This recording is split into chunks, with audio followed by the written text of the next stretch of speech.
Hi, I'm Adam. Welcome back to Godot Game Lab. This is it. This video concludes my Slay the Spire in Godot course. If you followed along for the entirety of the 2 seasons, from the bottom of my heart, thank you. I'm super grateful for all the positive feedback, the nice comments, and the heartwarming messages. I'm especially thankful for those who decided to support me on Ko-fi. I figured I should return the favor in some way, so I prepared a surprise. It will be kinda available for everyone though. I'll explain it at the end of this video, so make sure to watch the whole thing. Also, a lot of you've been asking about implementing specific features to the game. My answer to all those questions is the same. I won't plan on adding anything else to the game. I feel like we've done enough. But hopefully you didn't just copy the code I was writing throughout the whole course, and you learned a lot about coding, architecture, and system design. So adding new features is a super cool and useful way to test yourself. Here's a list of features you can implement from Slay the Spire. Card upgrades, multiple acts, meta progression system for gradually unlocking cards and relics, random events, elite combats, potions, curses, an achievement system, the ascension system, colorless cards, and anything else you can think of. But that's enough talking, let's fix some bugs. So we'll fix all the issues that were on the GitHub page of the project and the ones I was able to actually reproduce when I was working on these bug fixes. But before we jump into that, I wanted to show you a real useful and handy tip which was pointed out by one of our viewers. And if you take a look at the scene tab, which is open here, our run scene, you can see that we have this script icon next to it. And if I click on it, I can really quickly open the script for a specific open scene tab. If you find it useful, let me show you how you can actually turn this on because it's turned off by default. So let's go to Editor, Editor Settings, and under Interface and Scene tabs, we have this Show Script button checkbox here. I enable this, and then you have this little icon you can use for quicker access to a scene's script. Okay, but what about the issues? So let's run the game. And the first issue is related to the map. So if I click on this icon here, I go to a battle, right? But as it was pointed out by one of our viewers, if I'm quick enough, I can actually click on multiple of these icons at once, which kind of breaks the game. So let's take a look at this.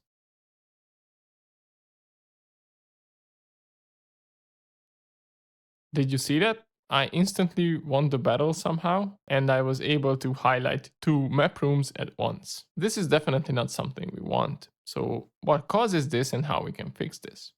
Let's press Ctrl-Shift-O and open up map.tscn. Press Ctrl-Shift-O again, and this time open our map room.tscn. So if you remember, map room is the visual representation of a clickable room in a map, right? So if we open up the script of this, you'll see this on input event callback. So what happens is if we click on it with the left mouse and it's an available room, then we set the selected property to true and start playing the select animation with our animation player node. And if you take a look at this method here, which says called by the animation player when the select animation finishes, we emit this signal that this map room was selected after the animation, this highlight animation, finishes playing, right? And if we go to our map script, the other open script we have, take a look at all the available methods. We have one called onMapRoom selected.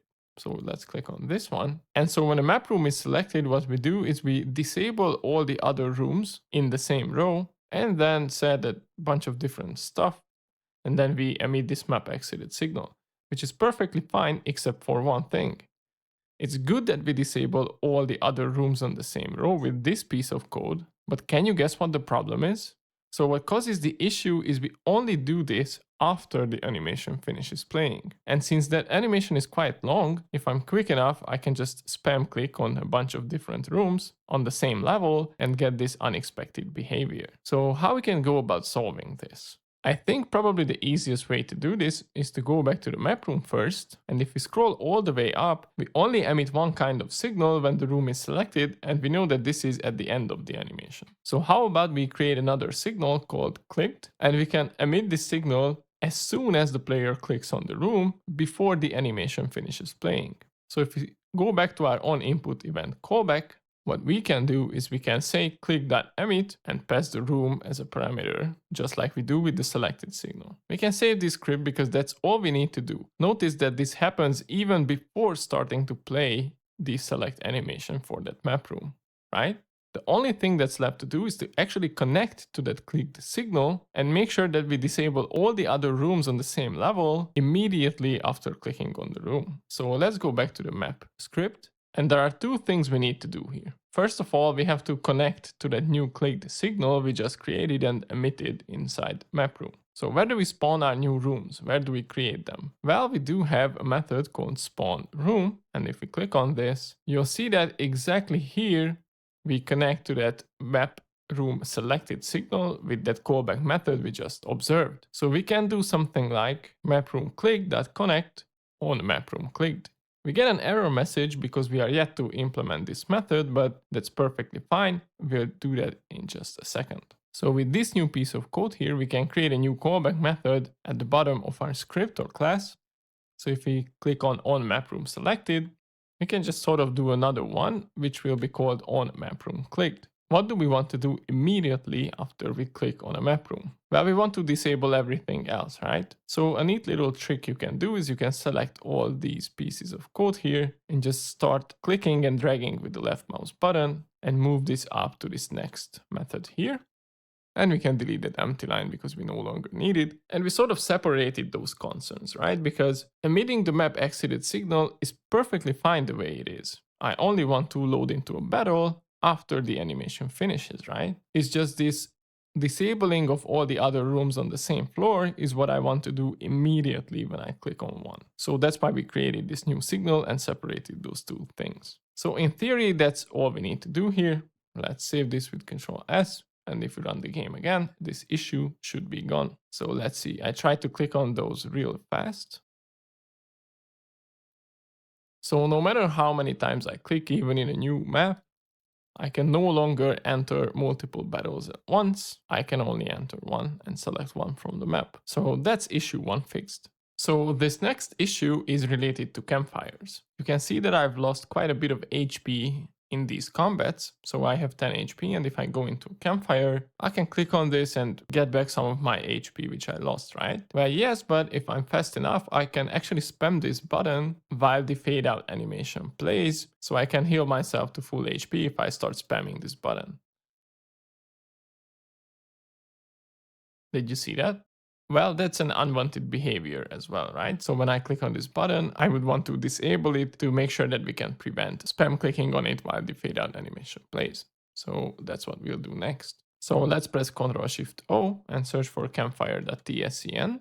And you can see that we have our rest button here.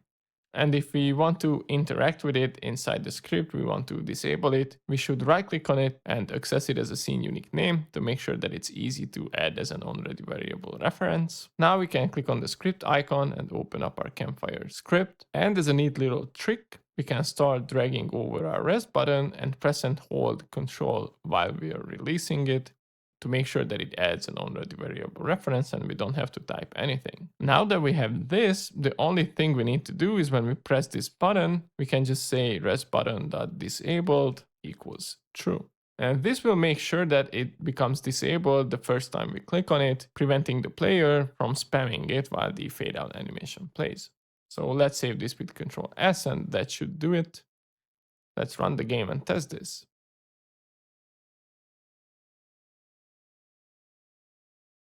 So you can see that I've lost quite a bit of HP again. I enter this campfire at 9 HP, and if I start spam clicking this rest button, I can only gain my HP back once, since we immediately disabled the button, preventing the player from healing over and over again.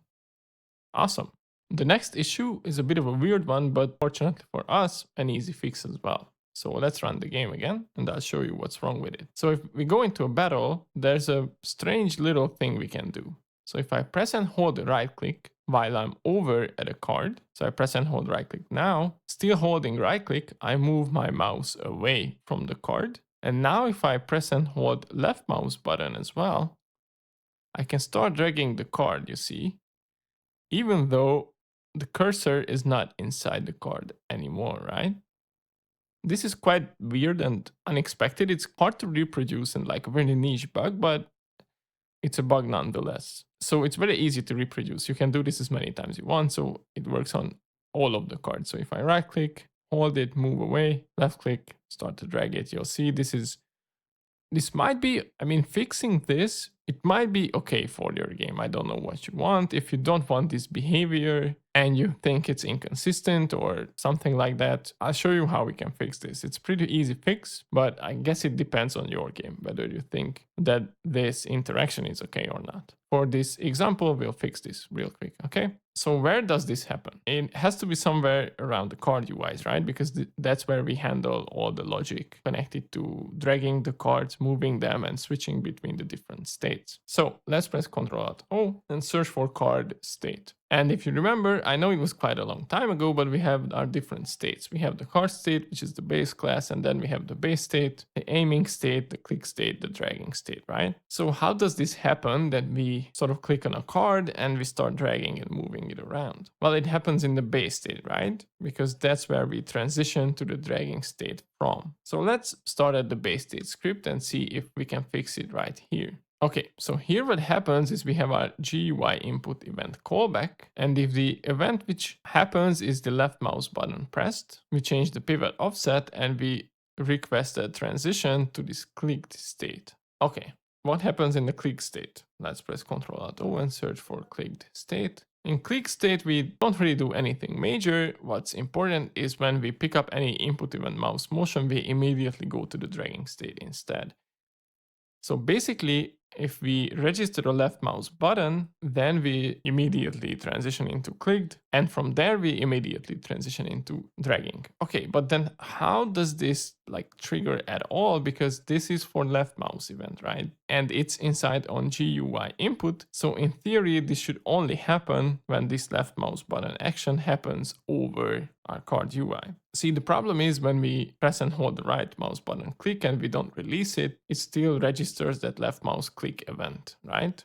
Under this GUI input. So a pretty easy way to fix this is to actually keep track of whether the mouse cursor is over that specific card UI or not. And we do have our own mouse entered and exited callbacks already implemented.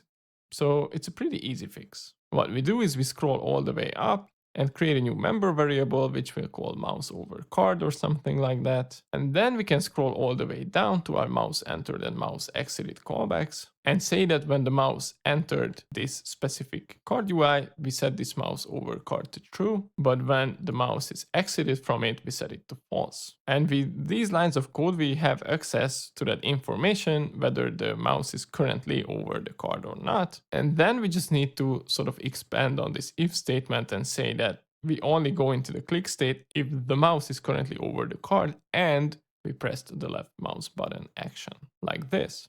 With this modification, no matter what trickery we use that member variable to always update this information. So there's no chance that we actually start dragging the card when the mouse is not inside our card UI. Let's save this with Ctrl S and test this. So if we go into battle again, I hover over this card, press and hold my right mouse button. I'm still holding it. I move it over. And now when I click and drag the left mouse button on my mouse, nothing happens. So I'm doing the same thing I did earlier, but we can no longer do this trickery. So issue fixed. Awesome. Let's move on to the next issue. And just to make demonstrating it a bit easier, let me show you something. So let's press Ctrl-Shift-O and search for card pile view.tscn. And if we select our grid container where the cards are displayed, let's change the column size to something much smaller, like 2. I know it looks weird, but trust me, that's better to visualize our problem. So let's save this for now with Ctrl S and run the game. And if we click on our deck button here to view our deck, what happens when I scroll with the mouse wheel is I can scroll between the different cards, right? Well, yes, but as soon as I reach the end, and in the meantime as well, you'll see the map is scrolling in the background, which is pretty annoying, right? Because in this case, I would only want the deck view to scroll. So that's a problem. Let's see how we can fix this. fortunately, there's a pretty cool option we can use and rely on in Godot's control system or UI system. So let's select our chord path view, our root node here. And if we go to mouse, you'll see that we have our filter option, which we used quite a lot in this course, but we also have one which is called force pass scroll events. And what this does is when enabled scroll wheel events will processed by GUI input will be passed to the parent control, right? And you'll see that last paragraph at the very bottom, you should disable it on the root of your UI if you do not want scroll events to go to the node.unhandled input processing.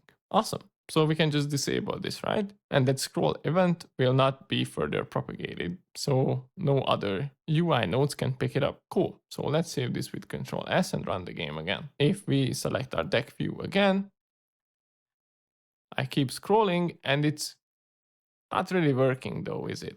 Right? I can still scroll behind the back of this chord path view. The map is still scrolling. Something's missing here. Let's press Ctrl-Shift-O and search for map.tscn. Do you remember how this scrolling works? Let's click on the script icon next to the map or at the top. And if we scroll all the way up, you'll see that this is where we implemented scrolling, right? Do you see the callback we're using? We're using the input callback. So this is a problem. Why? Well, if you go back to chord path view and 2D, you'll see that this description says to disable it on the root of your UI if you do not want scroll events to go to the unhandled input callback, right? But with the map, we don't use the unhandled input, we use the input callback. So that was not a problem before, or it kind of was because we already had this bug. But if we want to fix this, we want to go to unhandled input, right? So let's change this from input to unhandled input.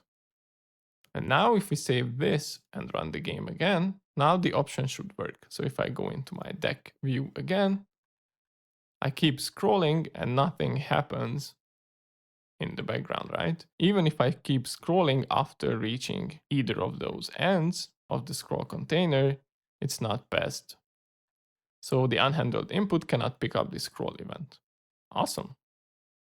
We can call this issue fixed, but before we actually go ahead and celebrate, let's not forget to set that grid container back to 6 columns because it looks really ugly with only 2 columns. So let's go back to 2D view, select our grid container and change the column size back to 6 from 2. Already looks much better. Save this with Control S. And just to make sure we can test it again to see if it works when we cannot scroll our deck view, but it does. I keep scrolling and nothing happens. Awesome. So the next issue we have is a bit of a trickier one, even to demonstrate, but to handle as well because it's an engine bug, not a bug or problem with our code per se. So what happens is when you use the duplicate method with resources, you have an optional argument whether you want a deep copy or not. And a deep copy means that the sub resources will be copied as well and new instances will be created, so they will be considered as separate resources from each other. And we use this in our code. See, the problem is it doesn't actually work. And at the time of recording, this is still not fixed. So that is still an open issue with Godot. But fortunately, we can work around this. But before we actually fix it or work around this problem we have, let me actually demonstrate what's wrong with it or what issues this bug can cause to us or your project. Let's press Ctrl-Shift-O and open up battle.tscn. And click on the script icon because we need to sort of do a little trickery here. And with this trick, what we do is when we press the enter or space buttons on the keyboard, we'll grab the player handler's first child inside the hand container as a card UI. We subtract 1 from the cost and replace that card with that updated card. So the cost updates visually as well. It will make sense in a second. It will be perfect to test this problem. So let's play the game now. And if we go into a battle, you can see that the first card I drawn was a single attack. And it costs 1, right? Well, if I press enter now, it costs 0 because it updates that card. But this should only update this card inside this battle, because if you remember, when we start a new battle, what we do is we duplicate our current deck and sort of fill our draw pile from that duplicate array of cards.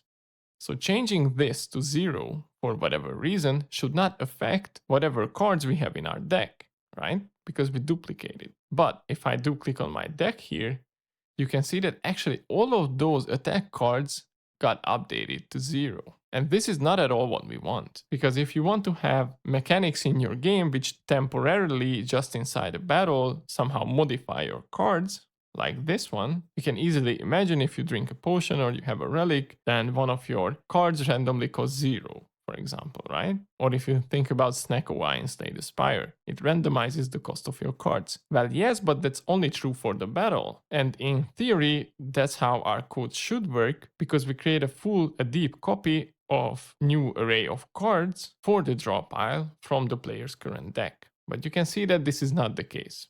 That's clearly a sign of this. So if I end my turn here, press enter again, you can see that my defend cards were updated as well, and now they cost 0 too. So it's easily visible what's the problem, right? Now let's see how we can circumvent that engine bug we currently have in Godot. The good thing is we kind of only do this once inside the whole project, and that's with card piles. So if we press Ctrl-Alt-O and search for cardpile.gd, and if we scroll all the way up, you can see that yes, indeed, this is a custom resource, and we have one export variable, which is an array of card resources. And the problem lies here when we say cardpile.cards.duplicate true, all those card resources will be added to the new array, but they won't be duplicated. See, that's the problem. So now if we press Ctrl-Shift-F, and search for duplicate parentheses true, we can find all the occurrences inside the project. And we do have 3 occurrences, but they are a bit different. Because if you take a look at battle reward, there we have an array of cards which we want to assign. But in player handler.gd, when we assign the draw pile, that's a card pile resource and not just an array of cards. Hopefully you see the difference. The card pile is a resource itself with a bunch of extra code and signals and all that stuff. So it's a different type on its own. So here we want to duplicate the whole card pile, but with the other 2 cases, inside the shop and the battle reward, we actually want to duplicate just the array of cards we have inside a card pile. What does this mean in terms of fixing the problem? It means that we can provide 2 completely separate methods. One is for creating a deep copy of a card pile resource, and one is for creating a deep copy of just the array of cards a card pile resource has. So that's what we'll do.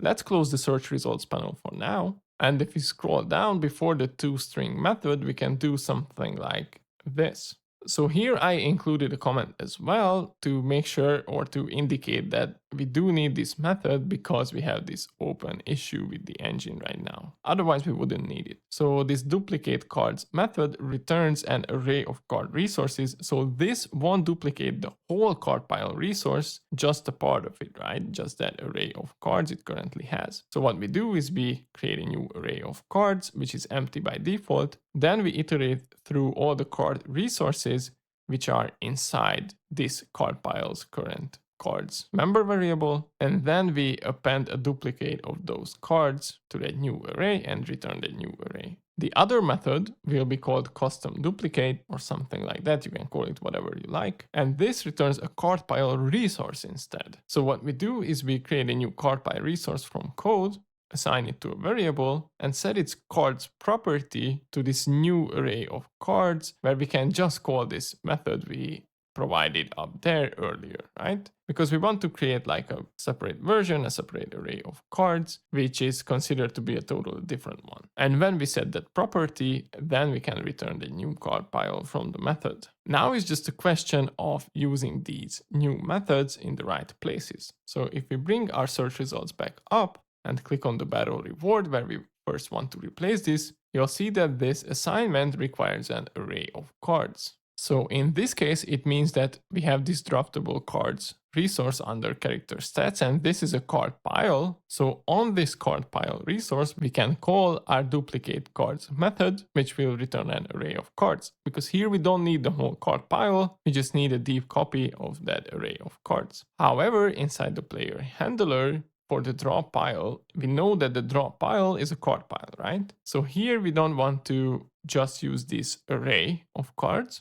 but we want to duplicate the whole card pile, right? So here, instead of duplicate true, we can call custom duplicate, which will create a deep copy of the whole card pile resource. And for the last one, inside shop, this is pretty similar to what we did with the battle reward. So instead of duplicate true, we'll say that we take the draftable cards and call this duplicate cards method we created. And I do get an error in the editor and it says it cannot infer the type. I believe that this would go away if you were to reload the editor because we just created this method, but it doesn't really matter. We can always explicitly state the type. So we can just say available cards will be an array of cards. And now we can assign it and this error message goes away. So those are all the matches we had. So we can save this and if we refresh this, then we should have no search results because all of those occurrences were replaced. Awesome. Now we have the same testing mechanism and we can check if that new fix solved the problem or that workaround solved the problem. If I go into a new battle, okay, you can see that I have my AoE attack here. If I press enter once, it goes to 1 cost. And now if I open my deck, you can see that these still cost 2 despite the fact that this costs 1 now. And that is exactly the behavior I wanted, right? Now we create a deep copy and actually modifying these cards during a battle won't modify the cards inside your deck, which is perfect. If I press enter again, then this card will cost 0. And you can see in my draw pile as well that the other one still costs 2. And in my deck, both of those still cost 2. So if I play this, it costs 0. And if I draw the other one, it costs 2, but in my draw pile, I can still have that 0 cost AoE attack. And in fact, if I'm patient enough, I can draw it, I'm pretty sure. Yes, so I can still draw it and it still costs 0 and it actually doesn't subtract from my mana. Awesome. So now we have a workaround for this engine issue. Thanks again for pointing this one out because this really can cause problems down the line when the project expands when you're working on your own game. Awesome. If you like my content, please consider checking out my Ko-fi page where you can donate one time or become a member and get early access to all my content and videos. So the next issue is barely noticeable, but it's an issue nonetheless. So let's go inside the battle here. And what I can do is I can start aiming with that simple attack card. Aim over the crab enemy, and instead of attacking them, I can right click to cancel this, right? So far so good, the card snaps back to its original position. But the problem is with that targets array. So if I start and drag the same attack card again, did you notice what happened? So if I cancel the aiming mechanic right here where there's no valid target, if I start to drag the card again, you see, it doesn't immediately go to the aiming state, which is the desired behavior, right? But if I cancel this action over the crab enemy, it is still registered as a target, which results in a weird artifact where I start to drag this card again. It, instead of going to the dragging state, it immediately goes to the aiming state. See that? Shouldn't be aiming when I grab this, right? It should be dragging around like this one. Should only enter the aiming state when it enters that card drop area. But if I cancel it right here, it immediately goes there. It's barely noticeable, but it's there and it's consistent. Let's see how we can fix this. So if we close the game, what's your guess? Where does it make sense to check this? It is related to aiming, right?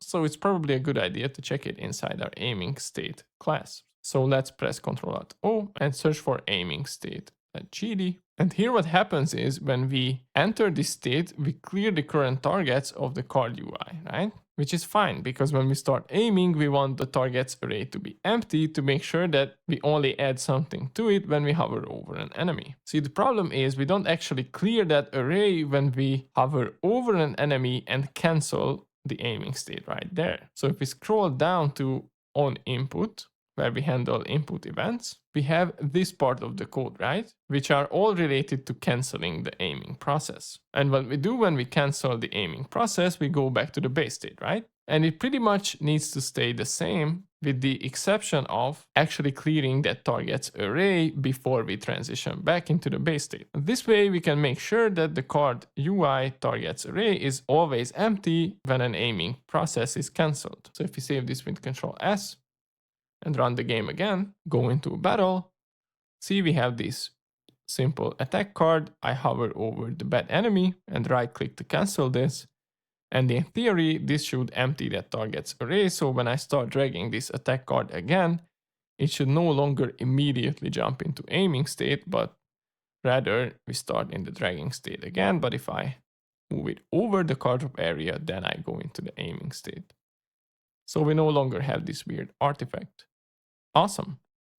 So the next issue is a bit of a tricky one because it exists on Linux and Mac operating systems, but not on Windows. And I recorded this course on a Windows machine, so I wasn't aware of the issue, but one of you pointed out and I couldn't reproduce it. So I had a hunch that this might be an OS thing and how the different operating systems handle input slightly differently. So my suspicion was right because I was able to reproduce it on Linux. So you see, when you start dragging a card and you don't drag it inside the card drop area and release it, the card just sort of hovers there as long as you don't move the mouse or press any keys. When you press a key or start moving the mouse ever so slightly, it does snap back to its original position like it's supposed to, but only then. See, the problem is the solution we used in the first place was a bit hacky to begin with. So let me show you what I mean. Let's press Ctrl-Alt-O and search for card released state, because that's where we snap back to the base state when we cannot play the card for whatever reason. So if we take a look at the code, what we do here is we use the input callback, right, to request a transition back to the base state if the card is not played. Well, that kind of works, but it's a bit hacky that we expect input actions or any input event to happen to actually go back to the base state. Because if you think about the logic, we don't really need input event for this, right? Because when we enter this state, it means that we released the card. So we actually stopped giving any input, right? So I released the card and two things can happen. If it was valid, then we play the card. But if it wasn't, then we have to transition back to the base state so the card snaps back to its original parent, the hand, right? And the problem is we rely on the input callback, and you can see there are problems with consistency even between operating systems, and it's a hacky solution to begin with, so let's investigate how we can fix this. Why did we use the input event callback in the first place? It doesn't really make sense, right? Why can't we just transition back to this base state inside our enter function, right? Because that's what would make sense, to move this code right here, right? Because if we cannot play the card, we reach this part of the code and we just transition back to the base state. But there is a problem with that. So if we press Ctrl-Alt-O again and search for the state machines code itself, we can scroll down. We have a bunch of different methods here, right? We have an initialization method for the state machine. We have a member variable for the current state and so on. If we scroll down, the interesting bit is when we request a transition from a card state to another one. What we do is we create a new card state, and first if we have a current state, we exit that one, then we enter the new one, and finally we set the current state to this new state we transition to. And the problem is the highlighted line of code here. If we were to request a transition here inside the enter function, try to wrap your head around the flow of execution in this case, right? When we request a transition to the release state, right, this one, here we call the enter function. And we didn't even finish that transition, but we already want to transition into a new one because inside this enter call, we emit that transition requested signal again, right? And we actually start entering to our base state before we change the current state member variable. And this is super important because that's the member variable which keeps track of the current state of the state machine. So if we mess with this, the whole logic of our state machine falls apart. That's why we actually ended up using the input callback to sort of circumvent this problem, right? Because any input event will happen after we actually enter that new state. But we see that hack no longer does it because it doesn't really work well on Linux and Mac machines. So how can we fix this? I think the easiest fix is to actually extend the functionality of our states inside the state machine a bit and create a new place where we can execute code after this statement. Let me show you what I mean. Let's press Ctrl-Alt-O and search for card state.gd. This is the base class, right? All the other classes implement these functionalities. They can override the entering, the exiting the state, and all these kind of callback events related to input. How about we actually introduce a new one and I just called it post enter, which means after entering the state, right? If you want to execute any code after you entered a specific state inside the state machine, this is the place to do it, right? So let's save this with Control S, and this means that we have this base functionality, which does nothing by default, but we can override it if we want to. So if we go back to the state machine, we can say that, okay, after we set the current state to a new one, we'll call this new state post enter method, which ensures that the whole transition is finished. So now we can sort of guarantee that the transition is completed and finished, and we can still execute code at that point in time if we want to. And in the released state, we do want to execute code when that happens, because as we talked about it, we don't really require input to happen for transitioning back to the base state. It's enough to know that we couldn't play the card for whatever reason. So if we go back to the release state now, the code looks like this, right? And instead of this whole on input fiasco we had before, we can just override the post enter method we have, right? And we can say that, okay, when we're done with entering into this method, this means that we couldn't play the card, because if we could, then this card gets deleted immediately when we play it, right? So if we ever reach that point in time, when we are inside that post enter method, it means that we can safely say that now we can transition back to the base state. And you see that no longer requires any input event to happen. So we can save this with Control S. And if we test it on a Linux or a Mac machine again, we'll see what happens. If we run the game again, and I start dragging the card and release it, it no longer stays there no matter how still my mouse is. So if I don't press any keys or don't move the mouse at all, it still snaps back to its original position, even on different operating systems. Awesome. The next issue is related to losing the game. So what happens if that crab enemy kills me now? I end my turn here, take 7 damage, and I get this game over, battle over screen. If I click on restart, a new map gets generated, but I can't really do anything, and we go into this softlock state. I can press escape, I can go back to the main menu, but you see, it was kind of weird. I started a new game, but everything was paused, the animations were not playing, and if we think about it from the player's perspective, it doesn't really make sense to call this a restart button, because when you lose a game or when you lose a run, you don't necessarily want to start a new one and play with the same character. So I think instead it makes sense to just sort of navigate back the player to the main menu, right? It's much easier anyways. So let's change that behavior. So let's press Ctrl-Shift-O and search for battle over panel.tscn. This is where we do our stuff, right? So let's click on the restart button, change the text to something like main menu. And I think it no longer makes sense to call this restart button, so we can double click on it and rename it to main menu button, like so. And let's go to the script for the battle over panel. And let's not forget that we need to change this line of code here. I think it's easier to just delete it altogether. And again, we can use the dragging sort of trick. So drag this over, press and hold Control before you release it. And now you have your new main menu button already variable. But you see we have different error messages which reference that restart button, which is a thing of the past. So we can just replace that with our new main menu button. But here we don't actually want to reload the current scene. Instead, we want to go back to the main menu, right? So first of all, we'll provide a constant called main menu, which is the path to our main menu scene. And then we can change this bit of code to getRe.change scene to file. And we bind the main menu constant, that string, to the main menu path. And that's pretty much it. If we save this with Control S and run the game again, we can lose real quick to test this out. And now if I take that last bit of damage, it seems a bit different. This button says main menu now, and if I click on it, now we introduce the new bug. Awesome, right? So you'll see that we have this error message saying that invalid set index position on base nil with value type of vector2.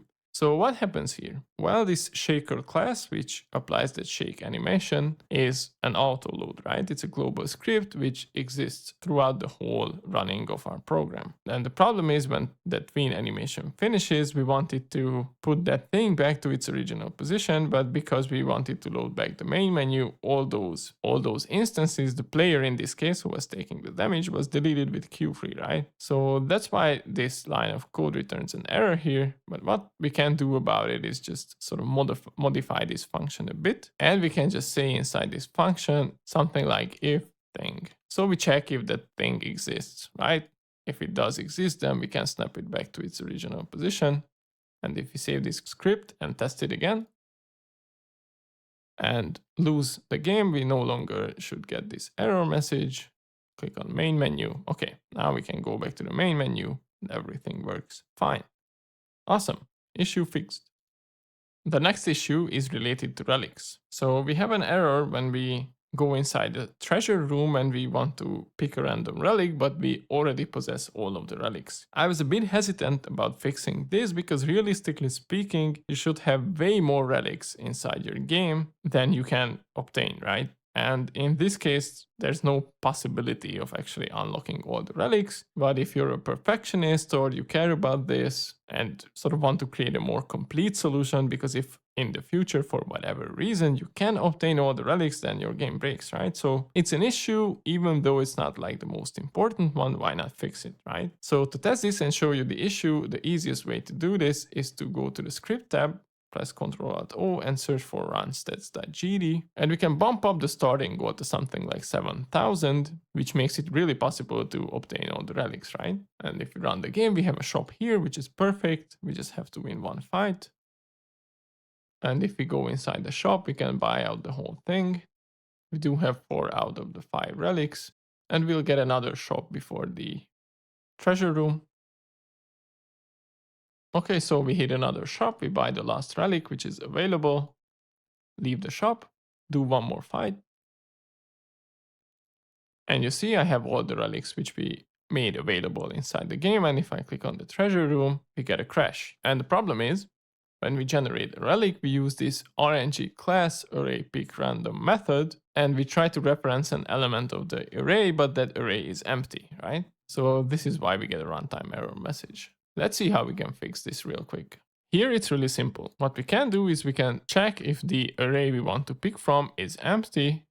And if it is, we can return null from this function immediately because we don't have to pick anything, right? Sort of a safety check. We can save this with Ctrl-S, so now we don't get a runtime error message here. But we have another place. So let's press Ctrl-Alt-O and search for barrel reward.gd. And here we have this method called add relic reward. And here, what do you think would happen when we call this? What would that relic parameter be if we have no more relics available to the player? It would be null, right? And if it's null, the problem is we sort of reference that icon property and that relic name property. And by now you should be familiar that in Godot, this throws an error message saying that invalid index icon on base nil, because it's a non-existent relic, right? So here we can just do a safety check as well, saying that if not relic, meaning that if it's null, then we can return from this method immediately and we don't have to instantiate any buttons or any stuff. So if we save this with Ctrl-S and go through the same thing again, I can buy out the whole shop, buy the last relic in the next shop. And the good thing about this map layout we got is we can test the shop as well. So now it's our third shop. And in this case, we shouldn't get a runtime error, and we don't, but the relics part of the shop is empty. And if we go to the treasure room now, we can still click on the treasure chest, the animation plays, but the rewards will be empty. If we click on continue, we can go on with our journey here, and we no longer get a runtime error message when we obtained all the relics in the game. Awesome. And we have a last issue, which is a pretty silly mistake I did. So if you take a look at this screenshot here, you can see that if you have 202 gold, and this card costs 202 gold, you cannot buy it, right? It's disabled. And it's the same for relics. So we have a pretty big issue here, and it's such a silly mistake. So if we go back to our project here, press Ctrl-Alt-O and search for shop card.gd. If we scroll down, you have this update method here where we sort of upgrade all the price labels and the buy buttons disabled property based on the current amount of gold the player has. But here you see this if statement. We said that if runstats.gold is greater than the gold cost of the card, that's why we remove the theme color, override the red one, and set the disabled property to false. But that's really silly because if you have just the right amount of gold, you can still buy it, right? So we should just add an equal sign here, save this, and press Ctrl-Alt-O and do the same for relics because I messed up the relics as well. They have this same method.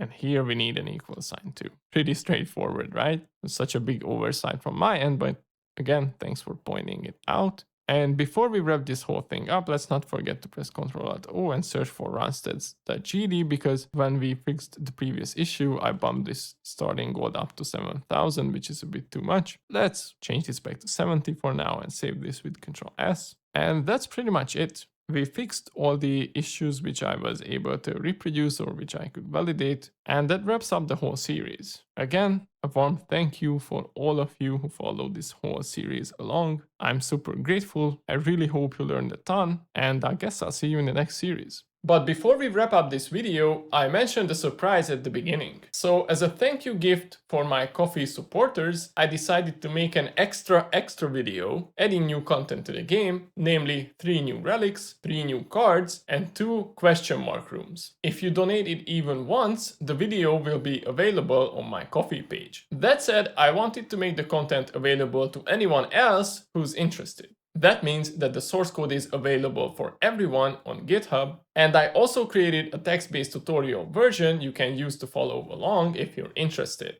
You can find the link to the text-based tutorial version as a link in the description below. That's it for now. Bye bye.